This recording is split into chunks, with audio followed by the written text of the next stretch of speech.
আচ্ছা, কাদের বাড়িতে বলো তো এই ডাঁটার অত্যাচার শুরু হয়েছে? যেমন আমাদের বাড়িতে গাছে ডাঁটা আছে বলে বাপরে প্রত্যেক দিন ডাঁটা পেড়ে নিয়ে আসছে। এই যে দেখো, আজকেও এক গাদা ডাঁটা পেড়ে নিয়েছে। ডাঁটাগুলো দেখেছো, মোটু মোটু ডাঁটা, এত মোটা মোটা ডাঁটা ভাল লাগে না, একদম বীজগুলো পেকে গেছে।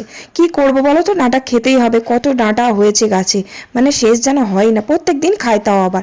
আর এই যে দেখো, আলুর পাঁপড় করা আমাদের আর শেষ হচ্ছে না, তবে এটাই কিন্তু লাস্ট, আর পাঁপড় করছি না। আজকে কিন্তু খুব তাড়াতাড়ি উঠে পড়েছি, আলুর পাঁপড়টা সেদ্ধ হবে, তারপর কিন্তু ওই হাঁড়িতেই ভাতটা বসাবো। আলুর পাঁপড় ওদিকে সেদ্ধ করতে দিয়ে দিলাম, নুন আর একটু হলুদ দিয়েছি, ব্যাস আর কিছু না।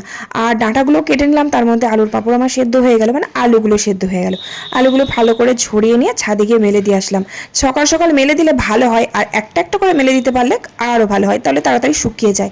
কিন্তু অত সময় নেই, আর খুব গরম লাগছিল, ছাদে প্রচুর রোদের জোর ছিল, তাই কোনোরকম ঢেলে মেলে দিয়ে চলে আসলাম নিচে। তারপর ভাতটা করে নিলাম, তারপর ডাঁটাগুলো শুধু সর্ষে বাটা দিয়ে রান্না করলাম, একটু পোস্ত বাটাও দিয়েছি। এত মোটা ডাঁটা তরকারির মধ্যে দিলে আর ভালো লাগবে না খেতে, মানে মাছের ঝোল বা কোনো ঝোল টোল করলে একদমই ভালো লাগবে না, খুবই মোটা মোটা ডাঁটা।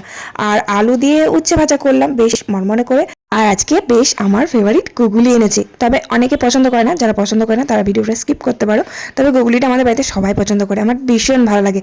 ঠিক মাংসতে যেমন মশলা দেয়, আলু বেগুন দিয়ে পেঁয়াজ রসুন দিয়ে বেশ মাংসের মতন করে রান্না করলাম। ব্যাস রান্না বান্না শেষ করে রান্নাঘরটা পরিষ্কার করে ধোয়া মাজা করলাম। ভিডিওটা ভালো লাগলে অবশ্যই লাইক করে কমেন্ট করে দিও। Tata, bye bye.